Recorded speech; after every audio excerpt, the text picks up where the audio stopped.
Hi everyone, it's Laura and I hope you're all doing well. I get asked a lot, particularly with people who are trying to avoid milk, which non-dairy milk is the best option. And my response to people is it depends on your goals. So it depends on what exactly you're wanting to increase in your diet and why exactly it is that you're consuming these.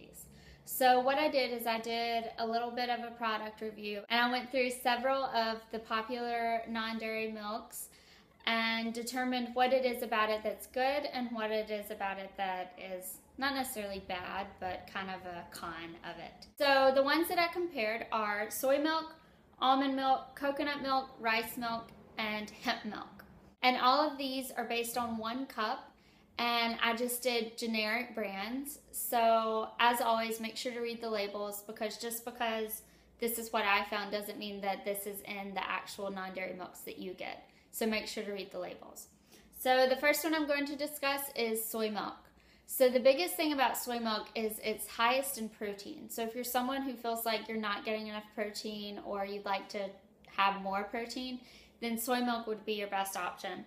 Also, it's an excellent source of calcium, vitamin D, riboflavin, which is a B vitamin, and vitamin B12. A con is that it was the highest in calories. The next one is almond milk. And the good thing about almond milk is it was lowest in calories and it was also lowest in fat. It was also an excellent source of vitamin A, calcium, vitamin D, vitamin E, riboflavin, and vitamin B12. And the bad thing is it doesn't have a whole lot of protein in it. Next one is coconut milk.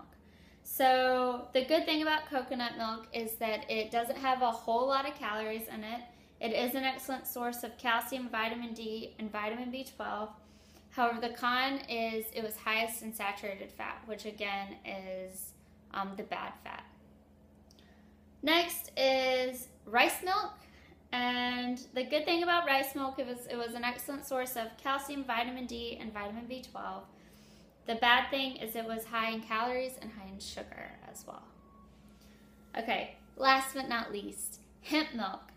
So hemp milk, the good thing is it's high in omega-3 fatty acids. So if you're someone who doesn't eat a lot of fish and doesn't eat a whole lot of nuts and seeds, then hemp milk might be your best choice.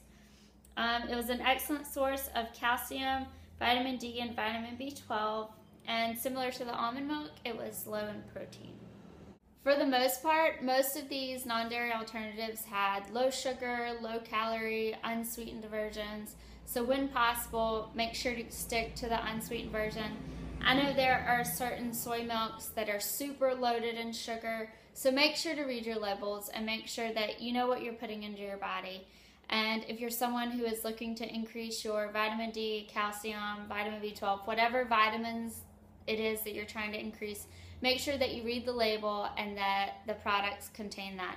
I know for me, I personally drink almond milk and I will get the plain unsweetened to put in stuff, so to put in my oatmeal or when I make my own lattes, I'll do that. But just for drinking purposes, I really like the chocolate almond milk.